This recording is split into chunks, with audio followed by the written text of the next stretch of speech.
Na manhã de 20 de janeiro de 1971, o engenheiro civil e ex-parlamentar Rubens Paiva estava em casa, no bairro do Leblon, no Rio, com a esposa Eunice e os 5 filhos.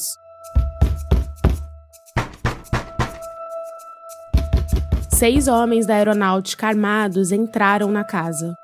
Rubens Paiva acalmou a família, falou para os homens baixarem as armas e pediu um tempo para trocar de roupa. Saiu junto com eles, vestindo terno e gravata e guiando o próprio carro.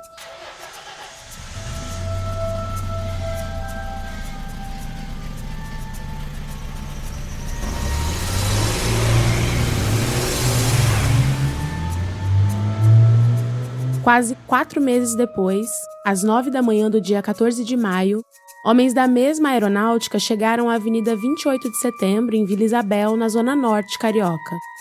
O estudante de economia Stuart Angel foi abordado e colocado dentro de um carro. Corta para outra abordagem no mesmo Rio de Janeiro, só que 4 décadas depois. Dessa vez na favela da Rocinha, em 14 de julho de 2013. O ajudante de pedreiro Amarildo Dias de Souza estava indo comprar limão e alho num bar para temperar o peixe da janta de domingo com a esposa Elizabeth e os 6 filhos. Foi interceptado por policiais militares da UPP e levado para averiguação.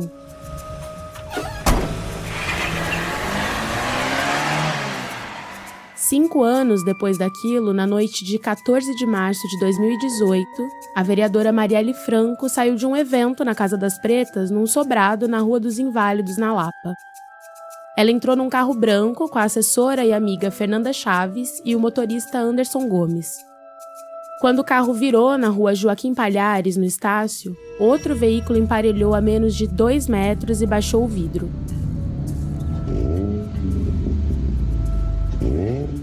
Eu sou a Gabriela Montoni e essa é a 2ª temporada do podcast Rio Memórias. Dessa vez, a gente vai explorar em 6 episódios a Galeria Rio Desaparecido, com lugares e símbolos da cidade que deixaram de existir. Mas esse primeiro episódio é um pouco diferente, porque hoje nós não vamos falar de lugares, vamos falar de pessoas. Eu quero te convidar para lembrar 4 vidas que foram silenciadas no Rio de Janeiro e, ao contrário do que os seus executores queriam, não desapareceram. Viraram ícones de resistência. Marielle, Amarildo, Stuart, Rubens, presentes.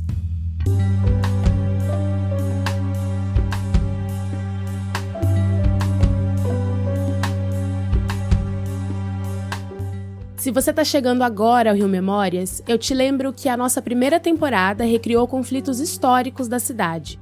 No site riomemorias.com.br você pode acessar galerias como Rio Desaparecido, Rio de Conflitos e várias outras. A gente também está no Instagram, @riomemórias. Aqui no podcast, cada episódio é independente, então dá para ouvir na ordem que você quiser.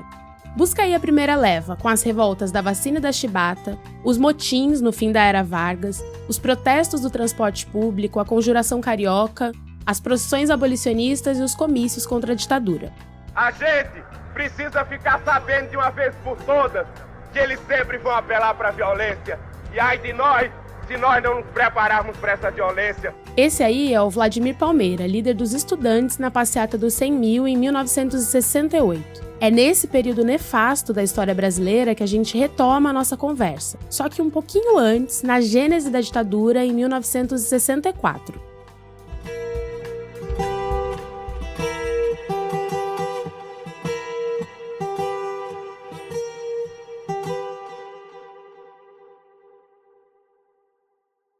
Capítulo 1. Quem matou Rubens Paiva e Stuart Angel? E senhoras e senhores, continuando com esta série de depoimentos ao microfone da Rádio Nacional do Rio de Janeiro, desta madrugada de 1º de abril, vamos trazer o deputado Rubens Paiva, representante do Estado de São Paulo no Congresso Nacional. Meus patrícios, me dirijo especialmente a todos os trabalhadores, a todos os estudantes e a todo o povo de São Paulo, tão infelicitado por este governo fascista e golpista que neste momento vem traindo seu mandato e se pondo ao lado das forças da reação.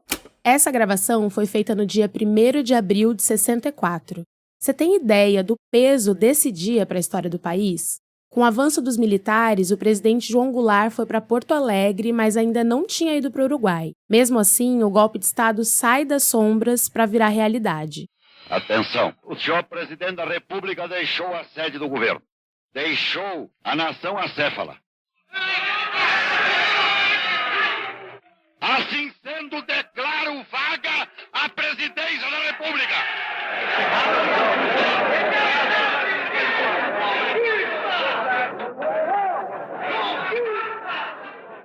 O discurso golpista é do presidente do Senado, Auro de Moura Andrade. Na Rádio Nacional, Rubens Paiva tentava uma última cartada e convocava os trabalhadores e os estudantes para uma greve geral.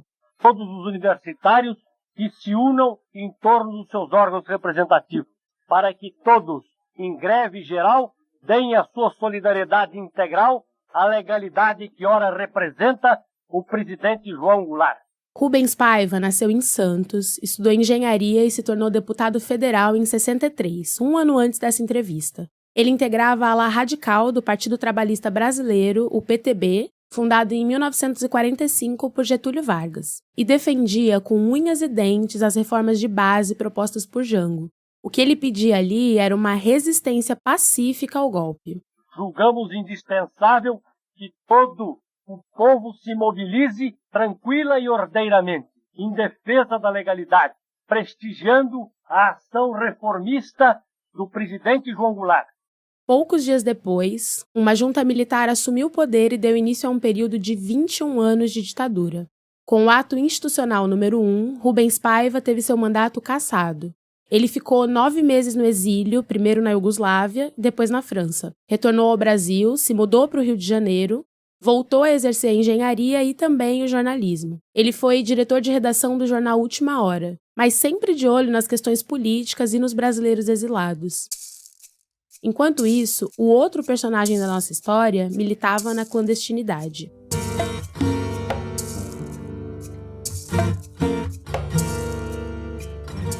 Stuart Edgar Angel Jones tinha sido bicampeão carioca de remo pelo Flamengo e estudou economia na Universidade Federal do Rio de Janeiro. Era o filho mais velho de Zuzu Angel, uma estilista muito famosa na época. Na virada dos anos 60 para os 70, ele entrou para o MR8, o Movimento Revolucionário 8 de Outubro. Era uma dissidência do Partido Comunista Brasileiro, o PCB, que seguia a linha da luta armada como resistência à ditadura. Surgiu em 64 e mais tarde adotou esse nome para lembrar o dia em que Che Guevara foi capturado na Bolívia, em 8 de outubro de 67. Em 68 vem o ato institucional número 5, o AI-5. É do interesse nacional que ponhamos um basta à contra-revolução. A repressão fica cada vez mais feroz. Opositores do regime são presos, torturados e assassinados. Em setembro de 69, o MR8 e a Ação Libertadora Nacional, fundada pelo guerrilheiro Carlos Marighella, exigem a libertação de 15 presos políticos em troca do embaixador americano Charles Elbrick. 2 meses depois, os agentes do DOPS, o Departamento de Ordem Política e Social, comandados pelo delegado Sérgio Fleury, armam uma emboscada e matam Marighella em São Paulo.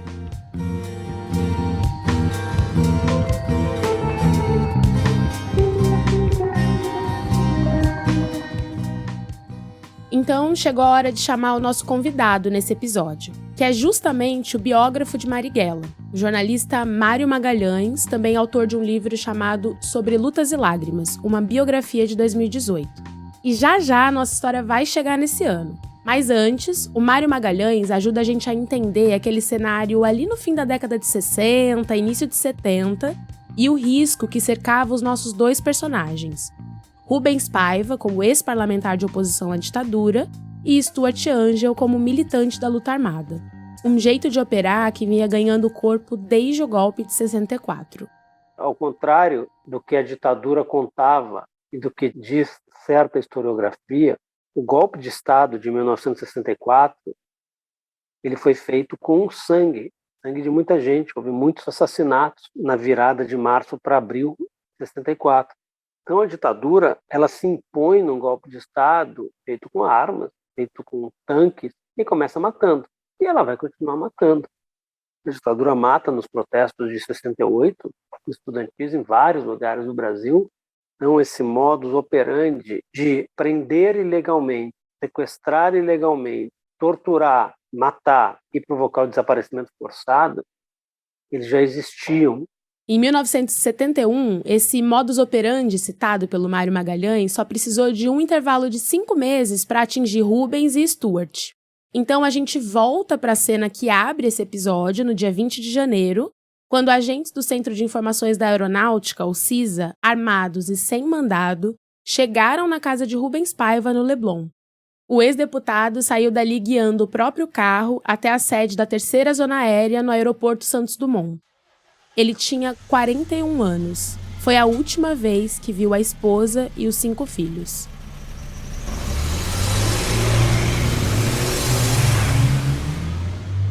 Quatro meses depois, o Centro de Informações da Aeronáutica encontrou Stuart Angel na zona norte do Rio. Ali, em maio de 71, ele tinha 25 anos. Alguns registros na internet e na imprensa dizem que a prisão aconteceu em junho, mas o relatório da Comissão Nacional da Verdade e o atestado de óbito confirmam o dia 14 de maio. O destino dele naquele dia foi a base aérea do Galeão. Os agentes da repressão queriam arrancar do Stuart informações sobre o guerrilheiro Carlos Lamarca, dirigente do MR8. Como ele se recusou a falar, foi brutalmente espancado e torturado. O relato mais preciso foi feito pelo poeta e ex-guerrilheiro Alex Polari, que também estava preso na base aérea. Pela janela da cela, ele viu as torturas no pátio. No ano seguinte, entregou para Zuzu Angel uma carta com um relato que nenhuma mãe quer ler sobre um filho. Em um momento, retiraram o capuz e pude vê-lo sendo espancado depois de descido do pau de arara. Antes, à tarde, ouvi durante muito tempo um alvoroço no pátio do CISA.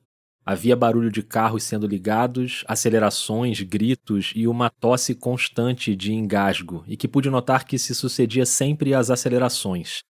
Consegui com muito esforço olhar pela janela que ficava a uns 2 metros do chão e me deparei com algo difícil de esquecer.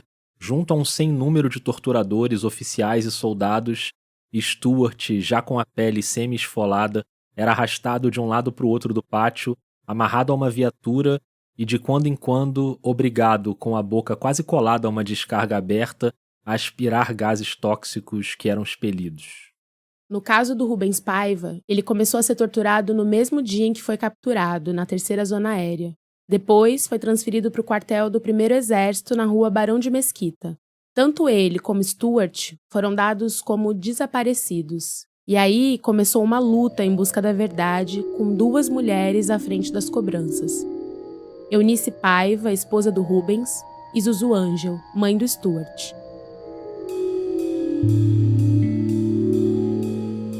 Nos 40 anos seguintes, o caso Rubens Paiva teve vários altos e baixos.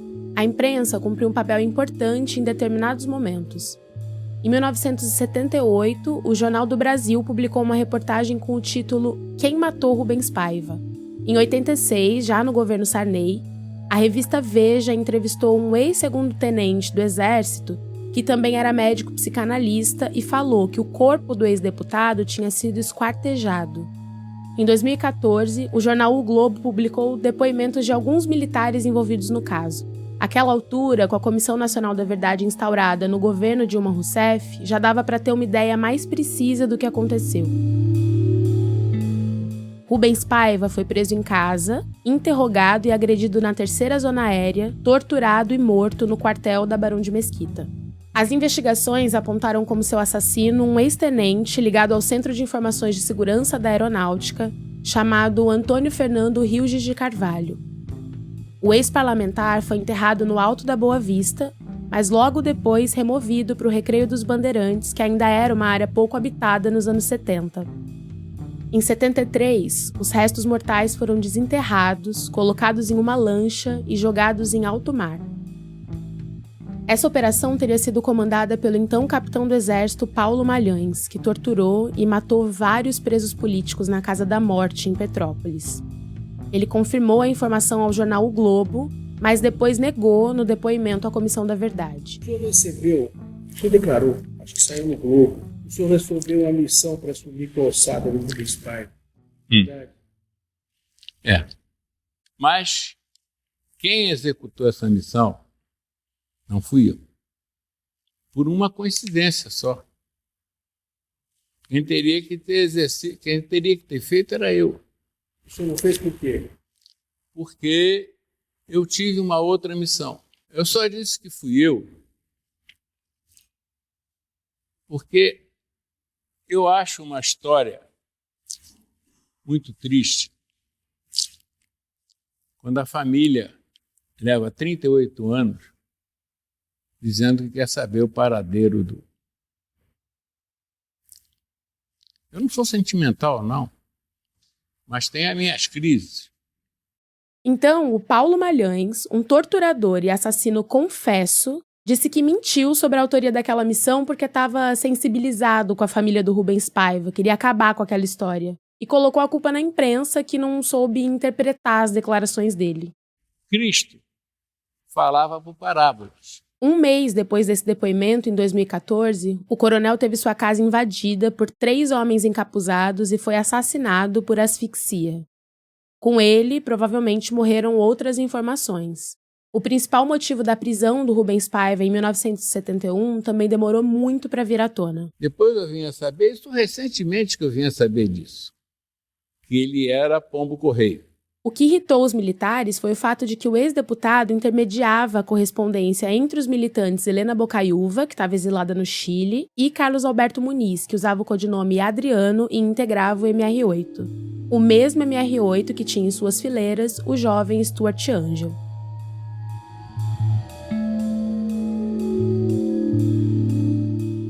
Assim como no caso Rubens Paiva, algumas revelações sobre a morte do Stuart só vieram muito tempo depois, com os depoimentos na Comissão da Verdade. O preso era levado para o subterrâneo e lá submetido às mais cruéis torturas. Esse é o advogado José Bezerra da Silva, que serviu como soldado na base aérea do Galeão entre 71 e 79.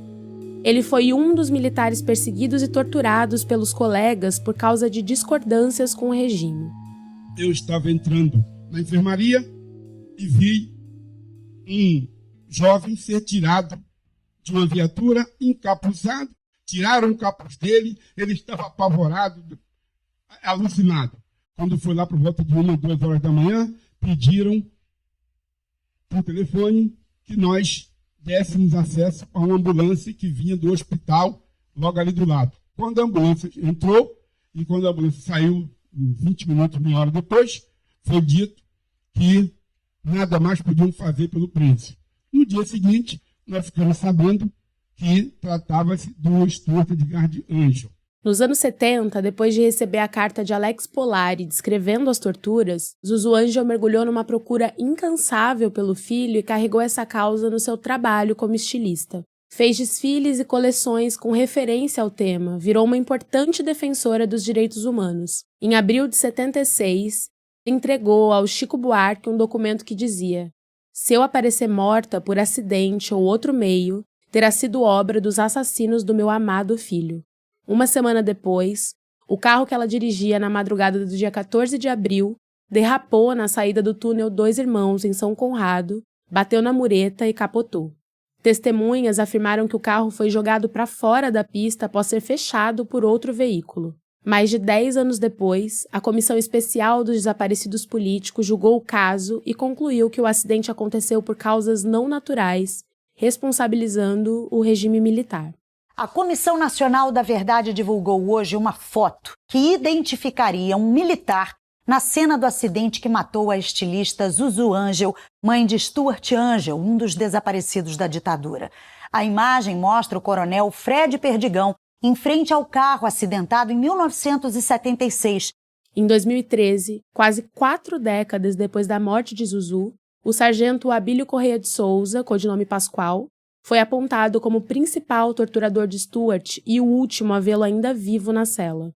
O estudante recebeu o status de desaparecido político da ditadura no relatório final da Comissão da Verdade. Diante das circunstâncias do caso e das investigações realizadas, pode-se concluir que Stuart Edgar Angel Jones foi vítima de desaparecimento forçado em ação perpetrada por agentes do Estado brasileiro, em contexto de sistemáticas violações de direitos humanos promovidas pela ditadura militar implantada no país a partir de 1964. A impunidade é o maior combustível da barbárie. Aqui, de novo, o jornalista Mário Magalhães. Quando não se pune um crime, o que se faz é autorizar novos crimes da mesma natureza, porque quem vai cometê-los sabe que não vai ser punido. Até hoje não foram punidos os assassinos e responsáveis pelo desaparecimento, os torturadores do deputado Rubens Paiva, do estudante guerrilheiro Stuart Angel. Ou seja, a história ela vai se repetindo, ela se repete sobretudo, primeiro, porque o Estado tenta sufocar aqueles que dizem não e que não aceitam a opressão do Estado, e a impunidade estimula a que esses crimes, né, de lesa humanidade, muitos deles, venham a se repetir. Se a impunidade marca os crimes cometidos na época da ditadura, ela também se arrasta pela transição democrática e chega até os dias de hoje. De lá para cá, o Brasil ganhou uma nova Constituição, eleições diretas e independência dos poderes. Mas essa democracia é para quem? É para todos? Com o inchaço populacional, principalmente nos grandes centros, vem um aumento dos índices de criminalidade, a repressão avança, a chamada guerra ao tráfico ganha força e as milícias surgem nas sombras. E justamente no momento em que a Comissão da Verdade tentava desvendar aqueles crimes ocorridos décadas antes, a violência do Estado continuava agindo. Agora, com um recorte racial e social ainda mais demarcado, batendo de frente com a população negra e pobre. Capítulo 2. Cadê o Amarildo?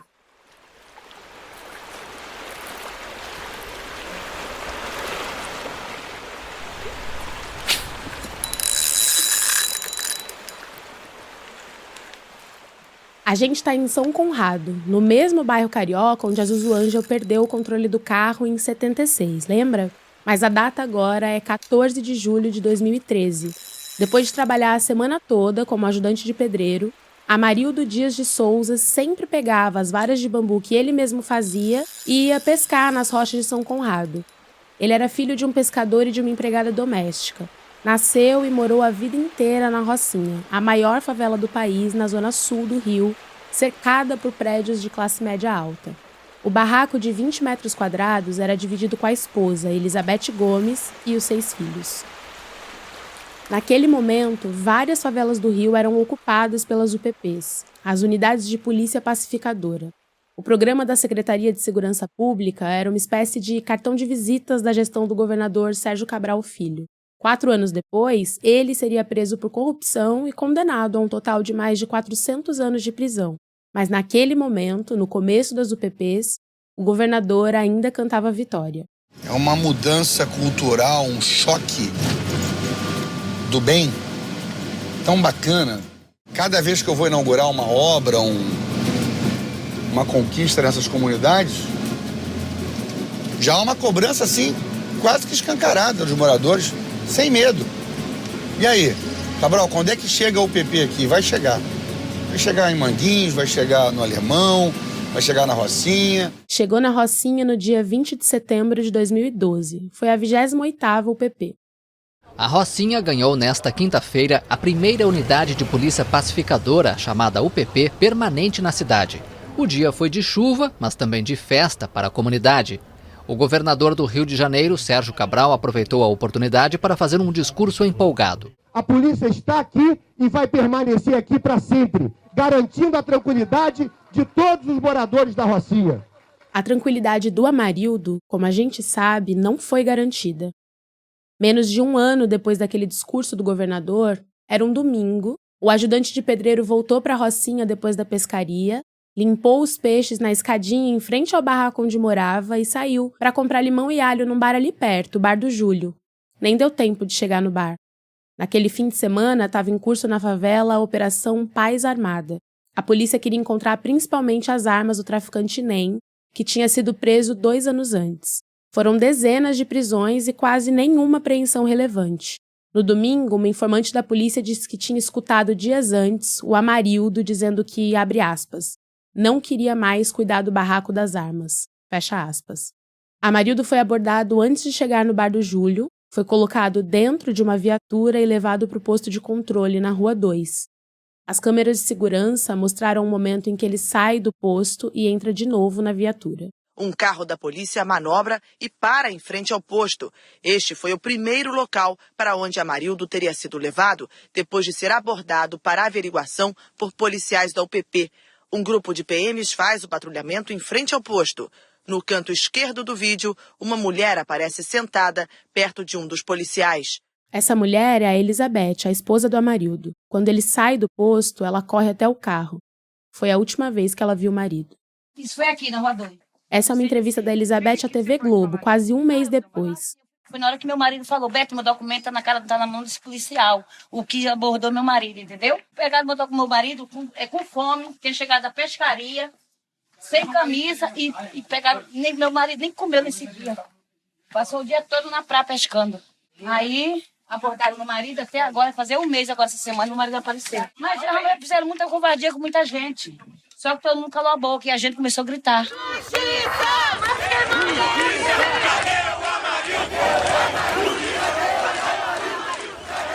Mesmo sabendo que corria risco, a Elizabeth registrou o desaparecimento do marido na 15ª DP, na Gávea, e liderou protestos ao lado dos moradores da Rocinha. O Rio vivia o clima das jornadas de junho de 2013, e a pauta ganhou força nas manifestações, até em outras cidades. O major Edson Santos, comandante da UPP, disse que o Amarildo tinha sido liberado, que o desaparecimento dele era obra de traficantes. Para esconder as evidências, o major desligou câmeras da sede da unidade, desativou o GPS da viatura, armou testemunhos falsos e tentou ligar Amarildo e Elizabeth ao tráfico. A investigação só avançou por causa da pressão popular e da atuação de figuras como o delegado Orlando Zacconi e o deputado Marcelo Freixo, que presidia a Comissão de Direitos Humanos da Assembleia Legislativa. Por fim, foi revelado o que tinha acontecido. Sob as ordens do Major Edson e do Tenente Luiz Medeiros, a viatura levou o Amarildo até um pequeno depósito que ficava entre a encosta do morro e os contêineres que eram usados como sede da UPP. Ali aconteceu uma sessão de tortura de 40 minutos, com descarga elétrica, asfixia e afogamento. O ajudante de pedreiro não resistiu e morreu. Aos 47 anos, ele foi mais uma vítima da tortura. Um mal que atravessa a história do Brasil como uma espécie de herança. Das ditaduras e da escravidão. Aqui, novamente, o Mário Magalhães. Um dos principais instrumentos de tortura da ditadura era o pau de arara. O pau de arara é um instrumento de tortura herdado da escravidão. E a questão racial encontra outro problema já apontado aqui pelo Mário, que é a impunidade. O fato de que muitos crimes de tortura das ditaduras brasileiras não foram punidos, seja no Estado Novo, nos anos 30 e 40, ou depois do golpe de 64. Deu no quê? Deu na manutenção do que é uma prática corriqueira e generalizada nas delegacias do Brasil, que é a prática da tortura, sobretudo contra jovens, sobretudo contra negros e, sobretudo, contra pessoas pobres, moradoras de comunidades pobres do país inteiro. Quando a polícia militar chega a um bairro de classe média para cima, de média alta, um bairro de elite, ela não sai atirando. Quando a PM chega num bairro pobre, onde vivem pessoas pobres e miseráveis, a PM atira. E assim são mortas crianças que estão em casa, estudando, estão passando, o trabalhador. Ou seja, essas práticas de torturar, de atirar, de matar e de expor os mais pobres a tiros e a outras práticas de extermínio, elas vêm da ditadura, mas elas vêm também da escravidão. Ela vem de duas ditaduras do Brasil do século XX e vem da escravidão. Ou seja, há uma continuidade e um grande estímulo para isso, eu reitero, é a impunidade.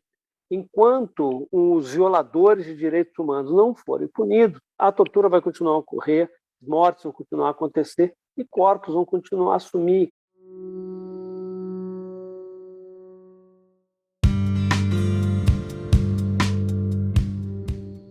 Amarildo virou um símbolo de tantos assassinatos que continuam acontecendo em periferias do Brasil inteiro.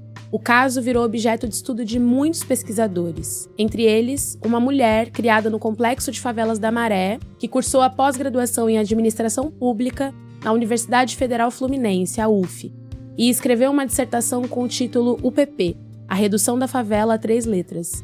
Eu quero convidar você que está ouvindo para lembrar e honrar a história dessa mulher.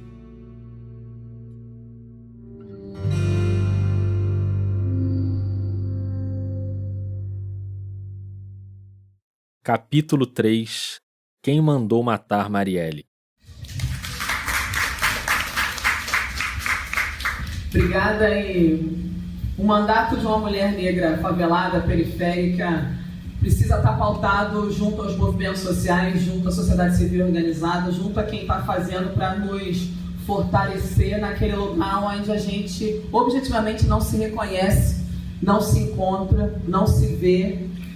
A negação é o que eles apresentam como o nosso perfil. Então, ter a nossa casa, ter o nosso lugar, ter o nosso período, ter o nosso lugar de resistência, daí fazer esse evento. Essa é a Marielle Franco, na Casa das Pretas, no bairro da Lapa, abrindo o evento Jovens Negras Movendo Estruturas, no dia 14 de março de 2018. Ela está sentada numa cadeira ao lado de outras 4 mulheres negras, ativistas e empreendedoras. Entre sorrisos e aplausos, elas vão falando enquanto a plateia vai bebendo água e se abanando como pode, porque é uma noite de muito calor no Rio de Janeiro. Mas eu pedimos desculpa pelo calor que está aqui, primeiramente, porque hoje está insuportável. O evento dura quase 2 horas e Marielle vai mediando o debate. Chega a citar a filha, que estava sempre com ela, mas naquela vez não pôde ir.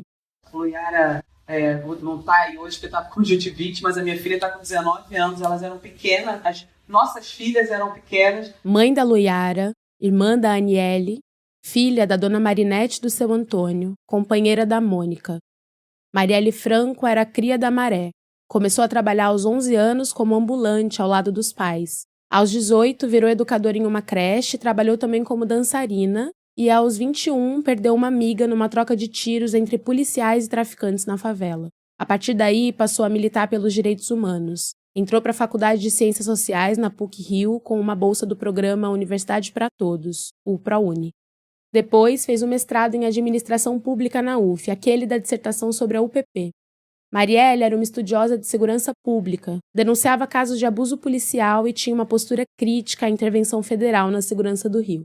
Um dia histórico, infelizmente, de dor, principalmente para quem é favelado e quem é favelado, quando... Essa é uma entrevista concedida à Ponte Jornalismo, menos de um mês antes daquele evento na Casa das Pretas.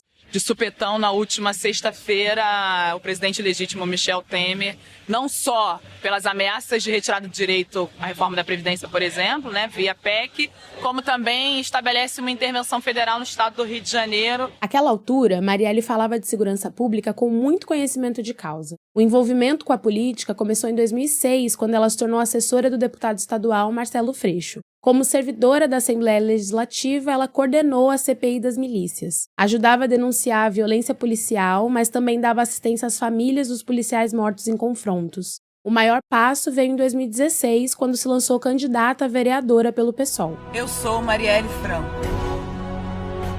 Mulher, negra, mãe da favela. Eu sou porque nós somos. Resultado, recebeu 46.502 votos, a 5ª maior votação entre todos os candidatos do Rio e a 2ª mulher mais votada nas câmaras do Brasil inteiro. No dia 1º de janeiro de 2017, ela estava pronta para tomar posse no Palácio Pedro Ernesto. Estou aqui com a vereadora Marielle Franco, que está na sua primeira legislatura. Marielle, primeira vez como vereadora, quais são as expectativas? Gabi, acho que muitas. O tamanho das expectativas, acho que para além do eleitorado, As pessoas vão descobrindo o trabalho e só vai crescendo a expectativa de 2017. Marielle implantou um mandato coletivo e todas as decisões eram tomadas em conjunto com as assessoras e as funcionárias do gabinete, sempre em diálogo com vários setores da sociedade. Ela levou para a Câmara pautas sociais, raciais e de gênero. Não só apresentava projetos, como fazia discursos contundentes na tribuna, sem se intimidar com os frequentes ataques machistas. A minha palavra é a palavra de mulher, mas vale. Não é só a palavra de homem que vale, não.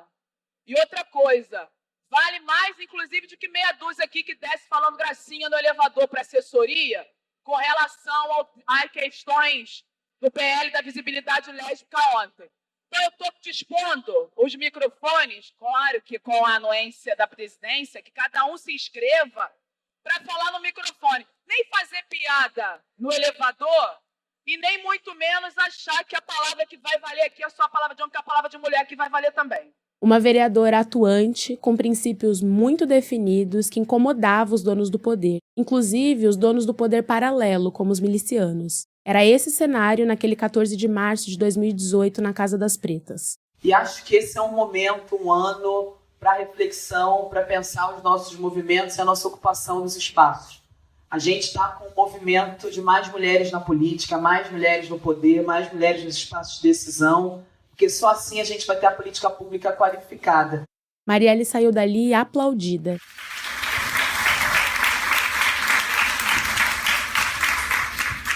Gente, muito obrigada. Avante, vamos mover muitas estruturas. De sair daqui com o corpo, com o coração e com a mente fortalecida para as batalhas que virão. E aí, em homenagem a... Por volta das 9 da noite, Marielle se despediu e saiu junto com a Fernanda Chaves, assessora, amiga, vizinha e confidente. Ela entrou no carro branco onde estava o Anderson Gomes, que ela tinha contratado para trabalhar como motorista durante aquele mês. Marielle sempre ia na frente com o Anderson, mas naquela noite ela foi no banco de trás com a Fernanda. As duas conversavam sobre o futuro político da vereadora. Ela queria terminar o mandato, mas tinha a possibilidade de sair como candidata a deputada estadual ou até vice-governadora nas eleições de 2018.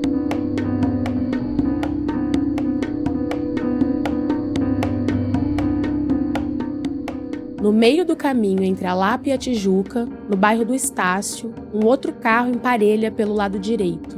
Um homem baixo vidro traseiro e com uma pistola automática 9mm faz 13 disparos.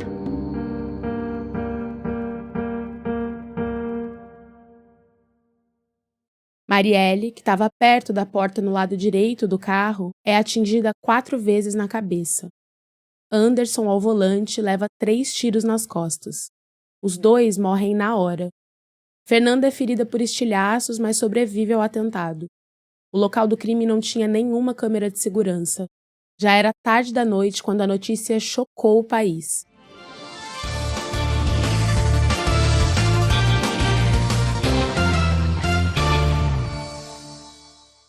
A vereadora Marielle Franco, do PSOL, foi assassinada a tiros agora à noite no centro do Rio de Janeiro. Ela estava num carro, o motorista também morreu e esse carro foi cercado pelos criminosos e atingido por uma sequência de disparos. Marielle tinha 38 anos e Anderson tinha 39.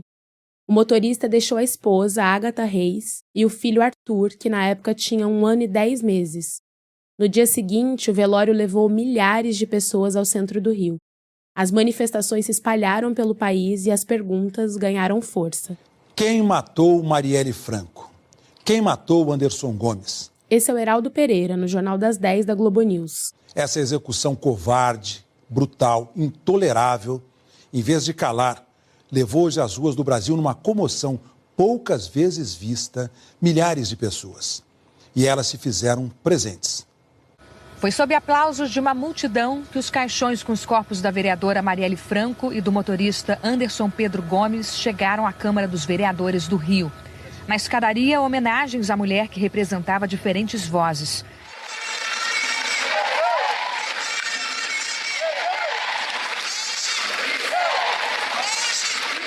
A investigação percorreu um caminho de muitas perguntas e poucas respostas, com troca de delegado, pressão para federalizar o caso e suspeitas de intervenção externa nos rumos da apuração.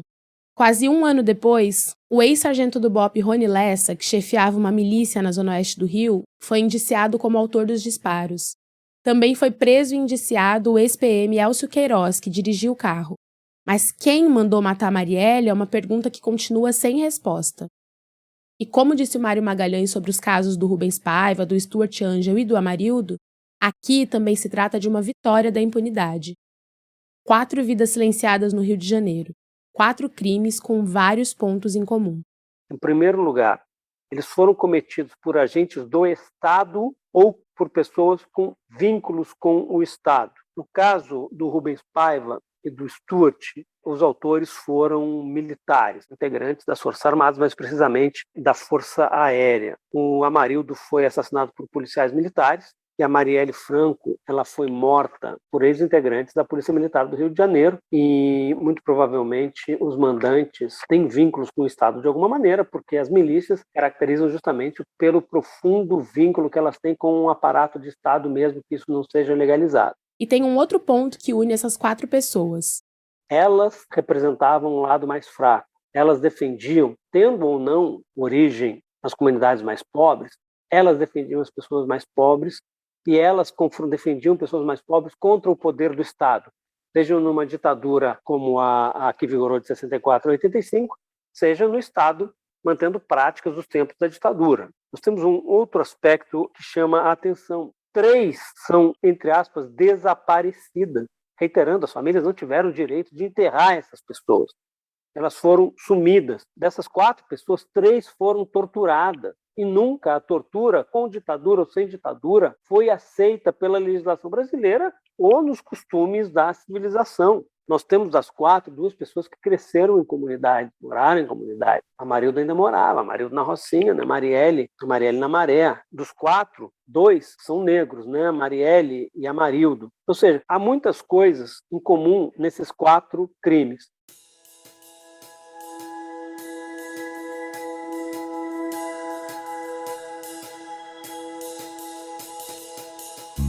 Por isso a gente juntou essas 4 histórias aqui na abertura da temporada. Eu sei que são memórias doídas, mas eu espero que o episódio tenha feito você refletir sobre o que sempre aconteceu e continua acontecendo no nosso país. Eu agradeço demais ao Mário Magalhães, que ajudou a gente nessa jornada. E se você ainda não leu, recomendo que procure o livro do Mário sobre o ano de 2018. O título é Sobre Lutas e Lágrimas. Além, claro, da biografia Marighella, o guerrilheiro que incendiou o mundo.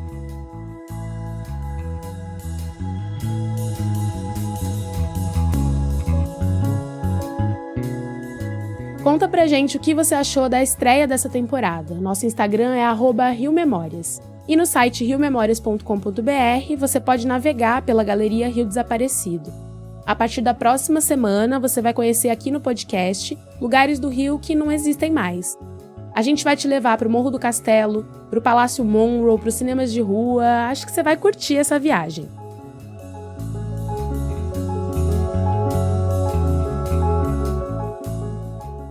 Esse podcast é uma produção da Escuta Aqui, com coordenação do Rodrigo Alves, que também faz as locuções adicionais e escreve os roteiros. A supervisão de roteiro é do Thales Ramos. A Jamile Boulay é a nossa produtora e foi ela que entrevistou o Mário Magalhães. A pesquisa é do Danilo Marques e do Davi Aroeira, do projeto República da UFMG. A Clara Costa faz a montagem, a edição e a sonorização. E a trilha sonora original, incluindo essa música que você está ouvindo agora, é do Gabriel Falcão. Nesse episódio você ouviu áudios de TV Globo, Globo News, Rio TV Câmara, Rádio Nacional, Ponte Jornalismo, o canal da Karina Comete e o canal Comissão Nacional da Verdade no YouTube. Eu sou a Gabriela Montoni, historiadora e apresentadora do Rio Memórias. A gente se encontra de novo na próxima semana, combinado? Um beijo e até lá! O Rio Memórias é patrocinado pelo Ministério do Turismo, Prefeitura da Cidade do Rio de Janeiro, Secretaria Municipal de Cultura, pelas empresas Norsul e Casnar Leonardos por meio da Lei de Incentivo à Cultura, e pelo Banco BTG Pactual, Adam Capital e Concremate por meio da Lei Municipal de Incentivo à Cultura, Lei do ISS. Obrigado e até o próximo episódio.